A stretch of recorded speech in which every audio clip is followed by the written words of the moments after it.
하되 또 예의는 지킬 것이니 우리 공수처의 소환에 응하기를 바라는 마음입니다. 지난 1월 1일 출근길 도어 스태핑을 자처했었던 오동훈 공수처장입니다. 그런데 오늘 출근길 풍경은 이렇게 바뀌었습니다. 영장 집행! 정장님, 영장 집행 경찰에 왜 넘긴 겁니까? 부장님, 사건 사실상 포기하신 거 아닙니까? 기자들을 피해서 얼굴을 노출하지 않은 건데요. 그도 그럴 것이 대통령 체포에 실패한 뒤 영장 재집행에도 나서지 않으면서 공수처에 대한 비판 목소리가 작지 않기 때문입니다. 게다가 비판을 감수하고 어젯밤 대통령을 체포할 권한을 경찰에 넘긴다는 공문을 보냈는데요. 경찰에선 오늘 이런 반응을 내놨습니다. 내부적인 법률 검토를 거쳐 공수처의 집행 지휘 공무는 법률적 논란이 있는 것으로 판단했습니다. 이에 따라 체포영장 집행에 대해서는 공수처와 계속 협의해 나가겠습니다. 다소 설왕설래가 있긴 했지만 이런 논란 후에는 경찰과 공수처의 공조를 재확인했습니다. 체포영장의 주체를 공수처가 갖는 현행 체계를 유지하면서 2차 체포영장 집행 시 이를 막아서는 경호처 직원은 현행범으로 체포하는 것도 검토하고 있다고 경찰은 밝혔습니다. 네, 윤석열 대통령에 대한 체포영장의 집행 시한이 얼마 남지 않았습니다. 이제 7시간도 채 남지 않은 상황인데 2차 집행 가능성이 오늘은 좀 커 보이지는 않습니다. 일단 이 시각 대통령 관저 앞의 모습을 보면 앞서 말씀드린 대로 집회 인원은 많이 축소가 된 것으로 보입니다. 주말과 또 지난주에 집회에 참여한 사람들의 숫자보다는 좀 줄어든 것을 볼 수가 있고 교통은 상대적으로 원활한 것으로 보입니다. 이건 반대편에서 찍은 같은 집회의 모습입니다. 대통령 체포를 촉구하는 집회는 일단 종료가 됐고요. 현장에서 참가자들이 대체로 해산했다라는 소식이 전해졌고 대통령을 지지하는 집회는 여전히 열리고 있습니다. 다만 인원은 좀 줄어든 것으로 화면상으로는 확인이 되는데 실제 집회의 참가 인원은 정확히는 지금 파악이 안 되고 있는 상황입니다. 자, 서영주 의원님부터 질문을 드릴게요. 네. 체포영장의 주체가 공수처냐 아니냐, 공조보니 공조가 제대로 되는 거 아니냐 이런 설왕설래가 좀 있었거든요. 네.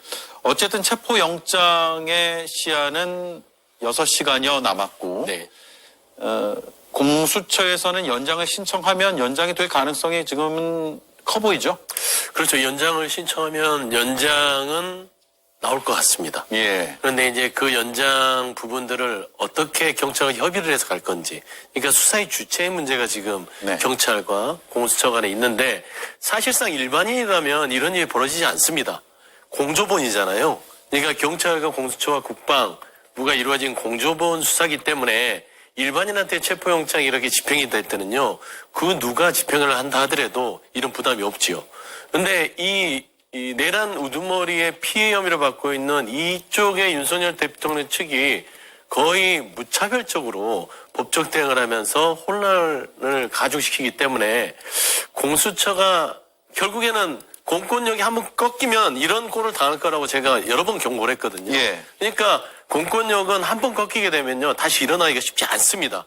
그러니까 결국에는 불법의 합법이 이번에는 진 것 같은 모습을 공수처가 보여줘 버렸어요. 그렇기 때문에 이 부분을 바로잡기 위해서는 조금 더 단단한 법률적 체계 하에서 시작을 해야 되기 때문에 지금은 그 각 수사기관 간의 이득이라든지 어떤 본인들의 전리품 싸움을 벌일 때는 아니다. 예. 정확하게 지금 무법천지가 되고 있는 한남동 관저에서 내란 우두머리 피의자를 빨리 체포해서 나오는 거. 이게 대한민국의 법치를 세우는 길이다. 그 하나만 명심했으면 좋겠습니다. 네. 이준 의원은 체포영장 연장 가능성 어떻게 전망하세요? 네.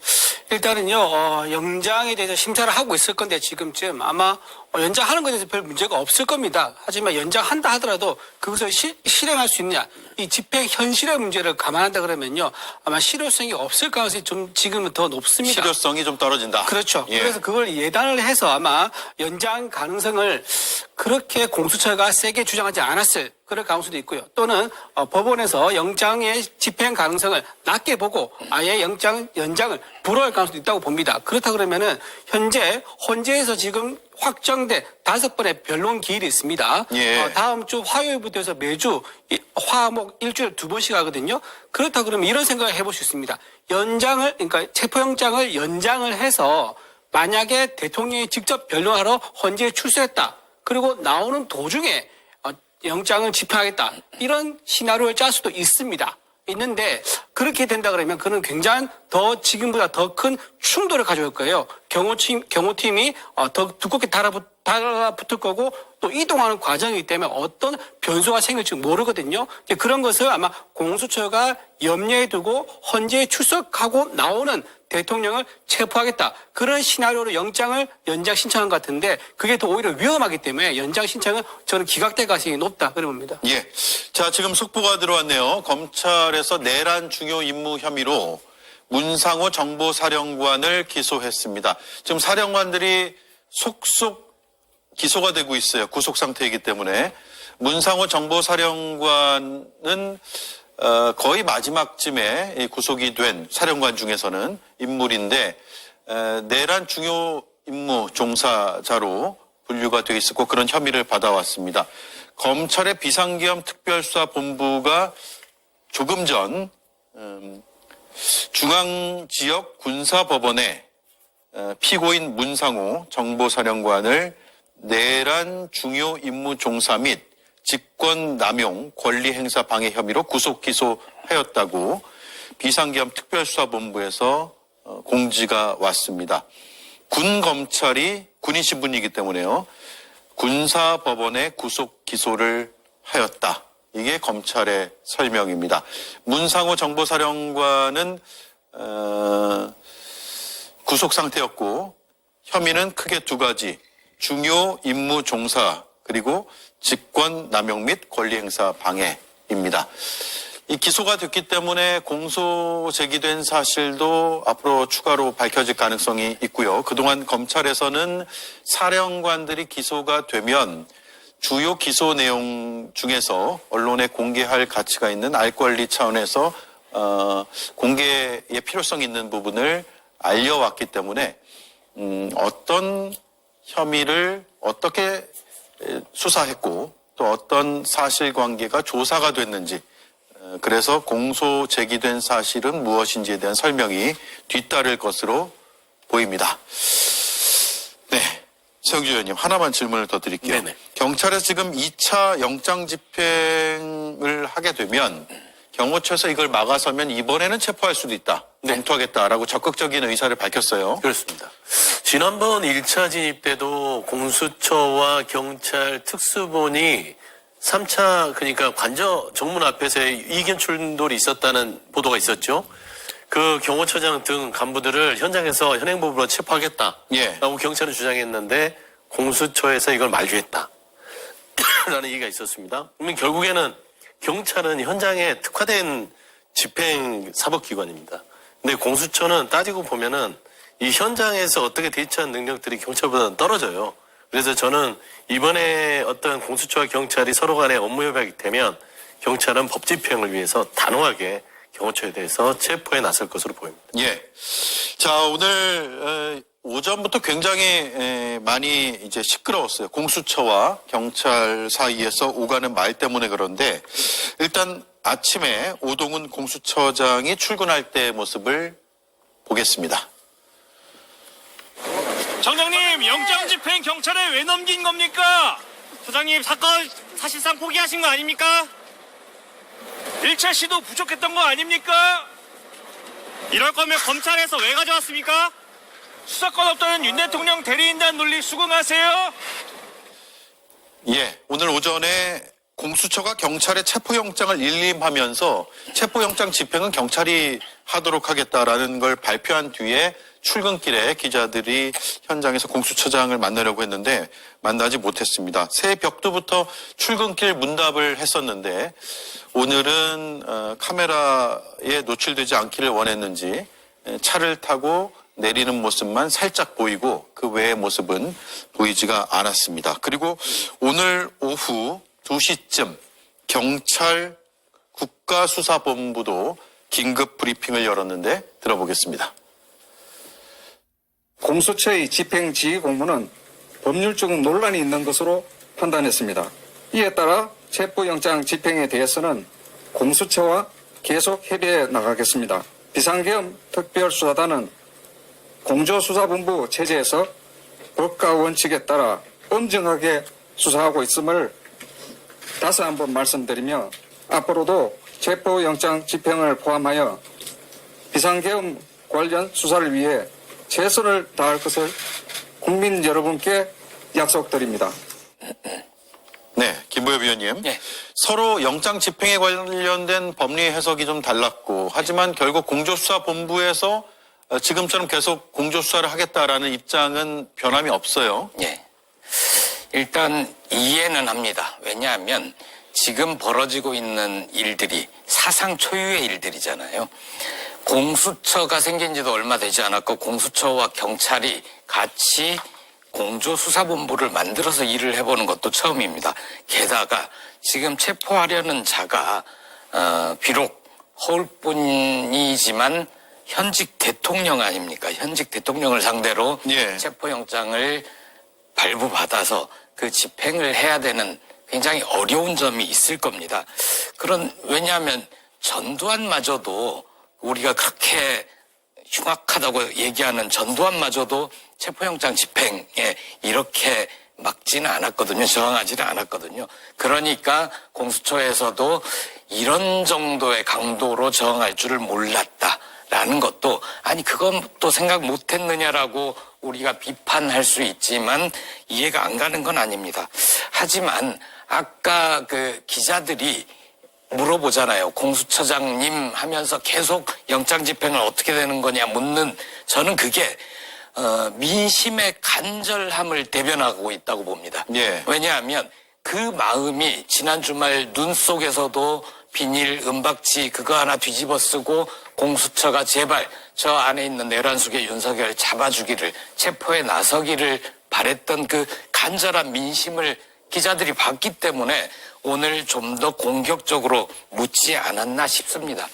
공수처와 경찰 양쪽 다 얘기하고 싶은 건 뭐냐면 경찰 쪽에서도 오늘 뭐라고 얘기를 했냐면 논란이 있다라고 했잖아요. 네. 논란이 있을 수 있습니다. 왜냐하면 체포영장을 청구한 주체, 체포영장을 받은 쪽과 체포영장을 집행하는 쪽이 기관이 다르면 나중에 법적 논란이 있을 수 있다. 이 얘기를 하는 것 같은데 저는 이렇게 말씀드리고 싶습니다. 체포영장을 집행을 해서 나중에 이게 불법 집행이므로 불법적인 체포영장 집행이므로 체포된 윤석열을 즉각 석방하라라는 정도의 문제가 없는 한 논란 혹은 법적 미비 이런 거는 극복하고 가야 된다. 좀 더 과감하게 공수처와 경찰이 나설 필요가 있다. 공조수사본부에서 계속 같이 하기로 했으니까 2차 집행 때 공수처 검사들 영장 들고 나가고 경찰들은 전공을 살려서 거기 막아 나서는 경호처 인력들 하나하나씩 떼어서 체포하면 됩니다. 현행범으로 체포를 해서 공수처장과 공수처의 수뇌부들을 다 체포를 하면 결국 그 윤석열의 비빌 언덕 믿는 구석 하나씩 제거를 해나가면 이 문제 어렵지만 풀릴 수 있을 거다. 그렇게 봅니다. 김성열 의원 보시기에 어때요? 이게 영장 집행은 누가 하는 게 맞는 건가요? 이건 사실 이견이 있기가 좀 어렵습니다. 좀 전에 김보엽 위원께서도 말씀 주셨듯이 영장을 청구한 주체 자체가 공수처예요. 예. 법원에서도 공수처에다가 영장을 발부를 해줬습니다. 아니 공수처가 영장을 받았으면 당연히 공수처가 영장을 집행을 해야죠. 그 과정에서 물론 물리력 같은 부분들이 공수처가 다루기 어렵다면 경찰이 협조를 얻을 수 있습니다. 그럼 경찰을 지휘를 해가지고 그걸 집행을 해야죠.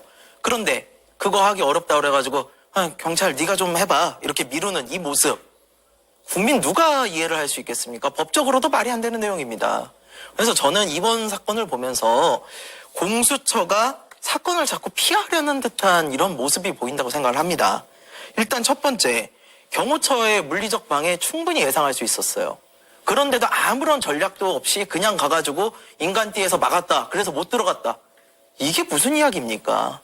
그리고 오늘 체포영장 마지막 시한이었어요. 근데 오늘 아침에 와서야 갑자기 경찰에다가 이거 일임해야 되겠다. 근데 경찰이랑 다시 따져보니까 이거 법적으로 안 맞아. 그럼 다시 철회해야 되겠다. 이게 수사기관이 보일 모습이냐는 거죠. 이렇게 중대한 사건에 대해서. 예. 그럼 국민 누가 이거에 대해서 신뢰성을 가질 수 있겠습니까? 애초부터 공수처가 의지가 있었다면요. 박종준 경호처장부터 사실은 그 자리에서 현행범 체포를 했어야 돼요. 왜냐면은 이 박종준 경호처장 지금 내란죄 혐의로 입건돼서 수사받고 있는 사람이에요. 자기가 내란 공범 혐의를 받는 사람이 누가 이걸 열어주겠습니까? 당연히 체포를 하고 시작을 했어야죠. 그런데 그런 것도 하지 않았잖아요. 현장에서의 판단도 미스였다는 거죠. 근데 그렇다고 그랬으면 적어도 성의를 보이고 그 자리에서 오랫동안 대치를 하다가 정 안 되면 물러나든가 해야지. 5시간 반, 고작 5시간 반 있다 내려왔습니다. 밖에서요, 우리 국민들은요, 2박 3일 동안 차가운 길거리에서 눈 맞으면서 버티고 있었어요. 이러니 공수처에게 누가 신뢰를 줄 수 있겠습니까? 저는 지금 시중에서 공수처에 대해서 뭐라 그러는지 아십니까? 공손처라고 합니다. 공손처. 고위공직자들에게 공손한 수사처라고요. 이런 이야기 듣지 않으려면요, 공수처 확실히 해야 된다고 생각합니다. 예, 이준우 의원님, 영장 집행을 일부 위임하는 그런 모습을 보이니까 바로 윤석열 대통령 측에서는 문제 제기하는 입장이 나왔어요. 그렇죠. 예, 법원에서 영장을 발부할 때 영장을 신청한 쪽에서 아마 집행도 같이 할 거다 충분히 예상을 하고 줬을 겁니다. 그런데 영장을 발부받은 공수처가 이걸 임의로 쪼개가지고 체포를 나누고 체포 후에 수사를 따로 하고 이런 식으로 쪼개서 한다 그러면은 그럴 걸 예상했다 그러면 아마 영장 발부를 하지 않았을 가능성이 크고요. 아니면 처음부터 영장 발부와 집행, 수사까지 다 할 수 있는 경찰이 하든지 이런 식으로 정리를 했어야 되는데 공수처가 처음부터 권한이 놀라 있지 않습니까? 이거를 공수처가 과연 수사할 수 있느냐?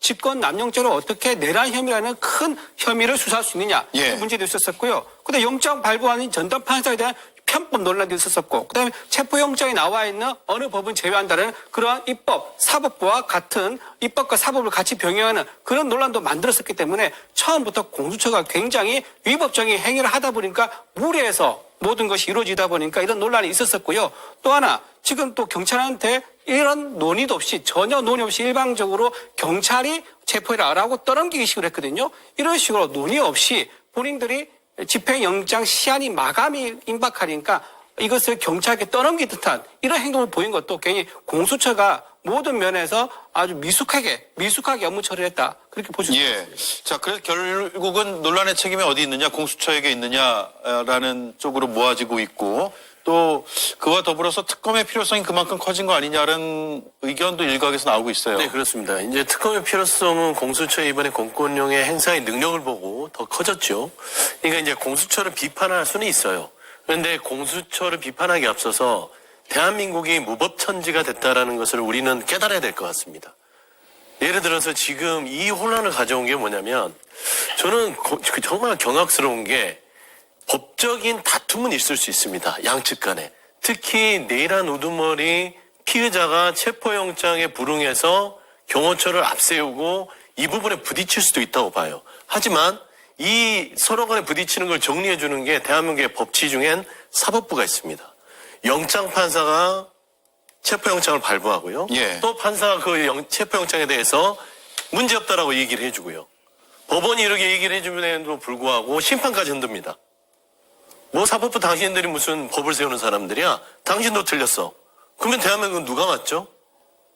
이런 지경까지 지금 왔습니다. 그러니까 결국에는 공수처가 욕을 먹는 이유는 머뭇거려서 그렇습니다. 그러니까 본인들이 역량이 안 되면 그 부분에 대해서 욕심을 내지 말았어야 되는데 공수처가 의욕이 앞서다 보니 본인들의 능력을 따라가지 못했고 그랬을 때는 과감하게 본인들의 부족함을 인정하고 잘할 수 있는 수사처로 주고 그 다음에 특검으로 가서 이거를 신속하게 처리할 수 있는 방법밖에 없다라는 측면이라서 저는 이제 공수처가 조금 더 이번 이 공권력 집행 과정을 보면서 보완하고 여러 가지 추가해야 될 사안들이 많이 드러났다. 예. 그러나 제 생각에는 지금 한남동 관저에서 바리케이트를 쳐놓고 거기에 숨어서 무슨 뭐 거의 사이비 교주처럼 아예 거기에서 나오지를 않고 있어요. 그래서 저는 그 부분에 있어서는 경찰력이든 검찰력이든 반드시 빠른 시일 안에 법 집행을 통해서 대한민국 법치가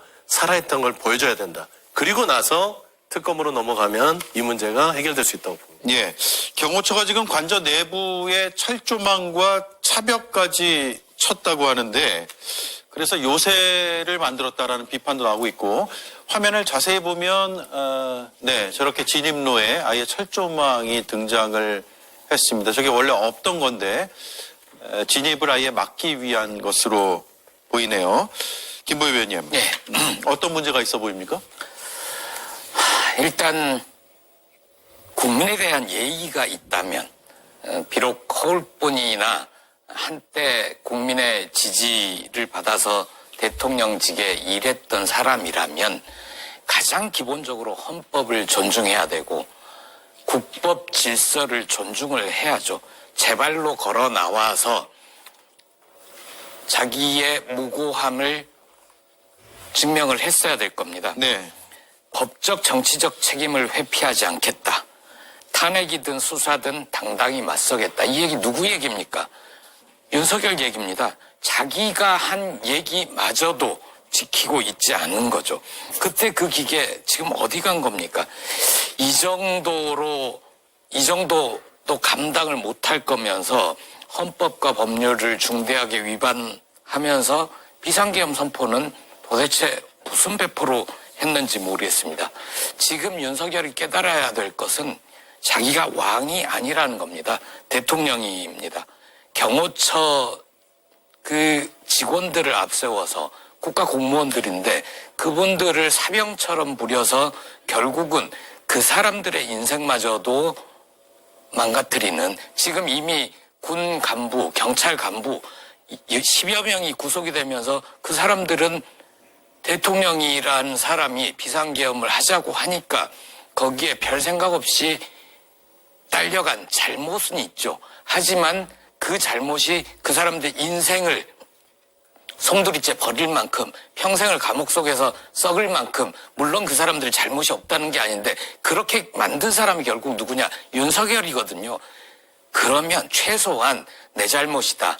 내가 이 모든 상황에 책임을 질 테니 내 말을 듣고 잘못된 명령을 따른 자들에 대해서는 감경을 해줬으면 좋겠다. 최소한 대장이라면 대통령이었던 자라면 그 정도는 해줘야 되는 거 아닌가. 예. 그런데 지금 철조망 뒤에 군인 경호처 뒤에 숨어가지고 정말 못난 모습을 보이고 있습니다. 예, 경호처가 어제 500명 총동원령을 내렸다라는 보도도 나왔고요. 그래서 경호처를 이른바 인간 방패 삼는 거 아니냐 이런 비판적인 목소리도 나오고 있습니다. 그리고 오늘 경찰에서는 경호처가 1차 체포영장 집행 시도 당시에 일반 사병 동원을 확인했다라는 발표를 했습니다. 이렇게 되면 김성일 의원님, 네. 사병을 동원하지 않았다라는 경호처 주장하고는 배치되는 발표 아니에요?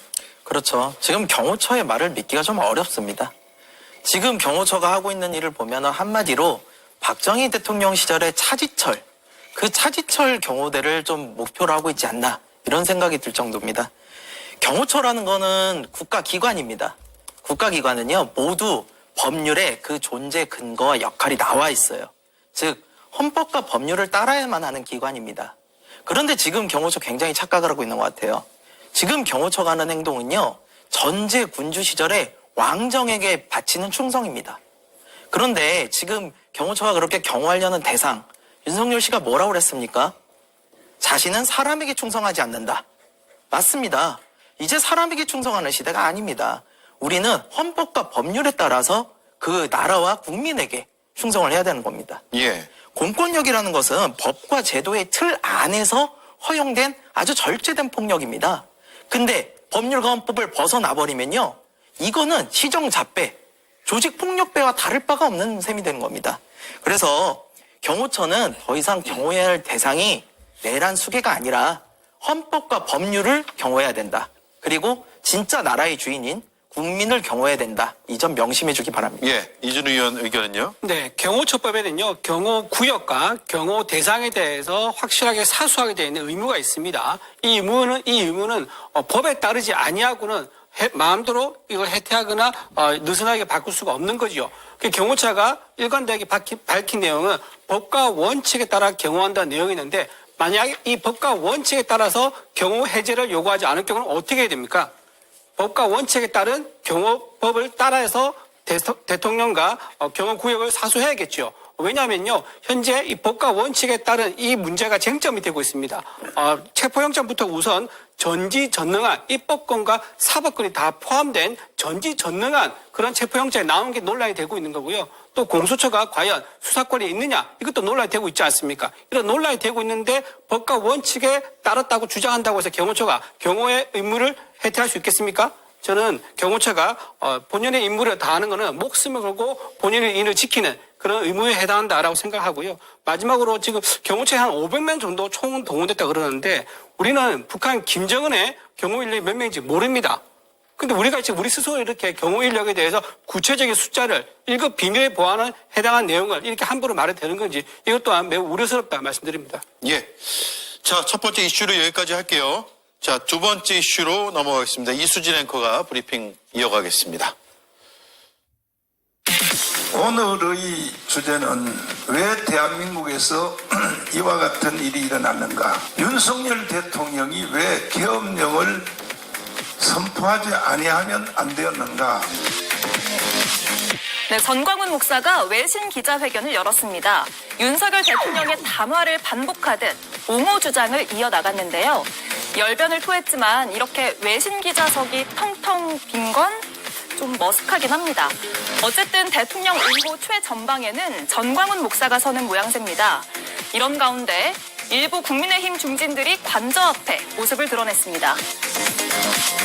대한민국의 법치주의를 지키고 헌정 질서를 지키기 위해서 이 자리에 왔습니다. 40여 명의 의원들이 관저 앞에 모여서 7시간 넘게 기다렸다는데 당 지도부에서는 특별히 독려하지도 저지하지도 않았다고 합니다. 당 지도부에서 우리 의원들에게 요청한 바가 없이 개별 의원들이 자신의 판단에 의해서 이 자리에 함께했다는 말씀을 드립니다. 집권 여당이 극우화되고 있다는 우려는 하루 이틀이 아니지만 이렇게 3분의 1이 넘는 의원들이 관저 앞으로 나온 건 역사가 어떻게 평가할지 모르겠습니다. 네, 오늘 전광훈 씨가 외신들을 불러 모아서 기자회견에 나섰는데 부정선거 의혹들을 다시 한번 꺼내들었거든요. 성주 의원님. 네. 로이터를 비롯해서 일부 외신이 참석하긴 했는데 아직까지 관련 기사가 나오지는 않은 것 같습니다. 전광훈 씨가 외신 회견을 왜 열었을까요? 일단은 본인의 어떤 지지층에 대해서 내가 이렇게 대단한 사람이고 나의 주장이 이렇게 외신들에도 보도가 될 것이다. 결국에는 저는 개인적으로는 돈벌이 수단이라고 봅니다. 전광훈 씨가 대단한 소신과 가치가 있어서 애국심이 있어서 그렇게 외신 기자회견을 했다고 보지는 않고요. 세상 창피함을 모르는 것 같다.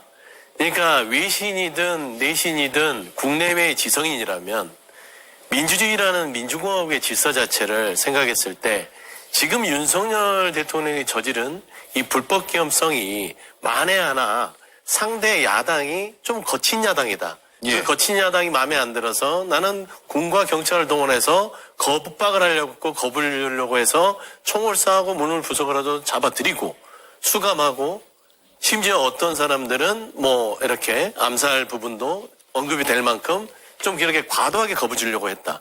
이게 아무렇지도 않게 내란이 아니라 통치행위다. 이게 대한민국이 아무렇지 않게 넘어가서 다시 윤석열 대통령이 돌아와서 이런 비상계엄을 또 하는 거예요. 세계의 어떤 국가가 우리 대한민국을 정상인 나라로 보겠습니까? 그러니까 로이터든 누구든 그걸 쓸 수가 없는 거예요. 그러니까 계엄을 정당화할 수 있는 이유가 하나도 없어요. 지금 저기 관저에 숨어서 꼼짝도 안 하고 철처망을 치고 있지만 저분들이 지금 주장하는 거는 절차, 형식 외에 본인들이 저지른 일에 대해서 반박한 게 있습니까? 반박을 해봤자 거짓말로 다 드러나잖아요. 각 장성들이 오늘도 작전사령관이 기소됐지만 그 대한민국의 이 별들이 19개가 떨어져 나갔습니다. 그 사람들이 무슨 정신이 뭐 다른 데 팔려서 거짓말 하겠습니까? 다 한 자리에서 그 자리까지 올라가면 엄중한 자리에서의 말의 무게를 아는 사람들인데 예. 그들의 증언이 일치하잖아요. 그럼 결국에 뭐냐면 지금 정광훈 목사는 저는 내일 안에 시도를 또 거들고 있다. 저는 법률상으로는 내란 중요 임무 종사자는 아닐지언정 지금도 내란 임무 종사자들이 저는 주변에 판치고 있다고 봅니다. 예. 저는 이런 부분에 있어서는 사법기관도 단지 그 당시 10월 3일 날 했던 부분이 아니라 아직도 내란 우두머리가 버티고 있기 때문에 우두머리를 두둔하거나 방어하거나 왜곡된 가짜뉴스를 펼쳐서 내란을 말하자면 정당화하는 사람들도 사법 처리를 단호하게 해야 된다. 저는 좀 그런 주장을 하고 싶습니다. 예. 네. 외신이든 내신이든 간에 언론은 받아쓰게 하는 곳이 아니죠. 취재를 해서 독립적인 판단에 따라서 보도를 합니다. 정광훈 목사의 어떤 의견에 대해서는요, 언론사들이 각자 판단해서 쓸 겁니다. 그리고 또 하나, 지금 해외 외신들은요, 이재명 대표에 대해서 알아서 판단해서 쓰고 있습니다. 영국의 파이낸셜 타임즈는요, 이재명 대표에 대해서 5개 혐의로 재판을 받고 있는 분이다. 그리고 좌파 선동가다라고 보도를 했고, 미국의 VOA, 미국의 소리죠. 국무부 산하에 있는 관영 매체입니다. 거기에서는 만약에 이재명 대표의 정부가 들어선다 그러면 이것은 한미 동맹에 심각한 위협이 될 것이다. 라고 독립적으로 본인들이 이건 정광훈 목사가 얘기한 것이 아닙니다. 본인들 판단해서 쓴 것이죠. 이런 식으로 언론이 받아쓰게 하지 않고 각자 주제에 쓰는 것에 대해서 뭐라고 말하겠습니까? 하지만 정광훈 목사의 개인 목소리에 대해서 받아쓰지 않는다고 해서 크게 의미를 부여할 필요는 없을 것 같습니다. 이재명 대표에 대해서 신의 사자라고 말한다고 하거나 또는 아버지가 부른다 해서 전부 다 그거를 개인의 의견이라고 말하지 않았습니까? 이거를 보도하지 않는다고 해서 굳이 탓할 필요는 없다 이렇게 생각합니다. 예. 김보여 의원님, 그동안 주요 외신들이 이 계엄 사태를 보도하는 뭐 논조라든가 아니면 주요 내용들이 어땠습니까? 유튜브에 심취해서 오도된 판단을 하고 있다. 이런 내용들이 많았죠.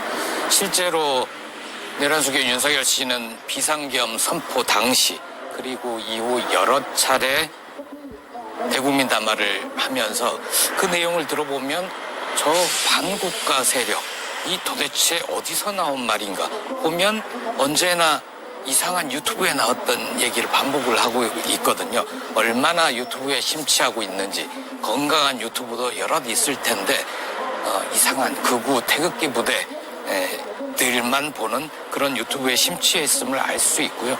최근에도 1월 1일이었죠. 무슨 바깥에 있는 시민들에게 국민들에게 저를 지켜달라 싸워달라라고 호소한 그것만 봐도 여러분들의 노력을 제가 보고 있습니다. 그 안에서도 지금 유튜브 계속 보고 있다는 거예요. 오늘 한남동 관저 앞에 간 40여 명의 국민의힘 의원들한테 저는 3가지 질문을 드리고 싶습니다. 당신들은 여전히 내란숙의 윤석열의 복귀를 바라는가? 그리고 내란숙의 윤석열이 복귀할 가능성이 있다고 보는가? 윤석열이 복귀를 하면 그것이 대한민국의 바람직한 결과인가? 이 3가지에 대해서 답을 꼭 해주셨으면 좋겠고요. 이 자리에 그나마 당 지도부가 국민의힘 의원들을 총동원해서 108명 모두 가지 않은 것, 3분의 1 정도밖에 그 자리에 가지 않은 것을 다행스럽게 생각합니다. 조국혁신당은 국민의힘 내란 동조 세력으로 위헌정당 심판 청구 민원 진정을 내둔 상태인데요. 법무부가 빨리 이 결정을 내려서 윤석열 체포되고 내란 수괴가 체포된 이후에 내란 잔당들, 내란 나머지 세력들도 모두 진압되기를 바랍니다. 위헌정당으로 결정이 날 경우에 헌법재판소에서 그런 결정을 내릴 경우에 지금 그 자리에 갔던 국회의원, 국민의힘 국회의원들도 그 직위를 보존하지 못할 겁니다. 예, 김성일 의원님. 네. 정광훈 씨 모습도 그렇고 뭔가 영장 집행 불발 뒤에 여론 반전을 위한 이른바 여론전이 시작된 느낌도 좀 들어요. 지금 상당히 호도를 하고 있는 부분이 있어가지고 이 부분은 좀 짚어드려야 될 것 같아요. 일단 지금 이 체포영장이 적법성에 대해서 자꾸 따지시는 분들이 있는데요. 법원에서 다시 한번 이야기를 했습니다. 이거 적법한 영장 맞다. 쉽게 말씀드리면요. 일단 내란죄에 뭐 수사 권한이 없다. 공수처가. 좀 전에 속보로 우리 문상호 정보사령관 기소됐다고 보셨잖아요. 이거 검찰은 원래 내란죄 수사를 할 수 없어요. 그런데 어떻게 했느냐? 직권남용을 수사하다 보니까 내란죄가 나왔습니다. 그러면 할 수 있다. 그렇게 해서 기소를 한 거예요. 똑같습니다. 공수처도요. 내란죄 기소할 수 있어요. 그리고 두 번째, 서부지법에 해서 문제가 된다? 아니에요. 전혀 문제되지 않습니다. 왜냐하면은 거주지 관할 법원에다 신청할 수 있어요. 만약에 중앙지법에 써도 그랬으면 또 왜 서부지법에 안 했냐? 그러셨을 거예요. 그리고 형사소송법 110조, 111조 써가지고 입법권 침해다. 영장에 그런 걸 쓰는 게 어딨냐? 이거 왜 썼냐면요. 사실 체포영장은요. 형사소송법 제137조에 의해서 사람을 체포할 때는 그 기관장이 막을 수가 없어요. 그런데 지금 이런 법적인 거를 다 무시하고 경호처가 우리 국가기밀 지켜야 되니까 막는다라고 하니까 법원에서 친절하게 너네 그러면 안 돼 라고 써준 것뿐이에요. 이거 아무리 사슴을 갖다 말이라고 우겨도요. 말이 될 수 없습니다. 이거 이의 신청 100번 하셔도요. 무조건 져요. 그러니까 이 체포영장에 대해서는 적법하다는 거를 꼭 인정을 하셨으면 좋겠고요. 그리고 체포영장이 지금 집행이 안 됐기 때문에 이런 일이 벌어지는 거는 동감합니다.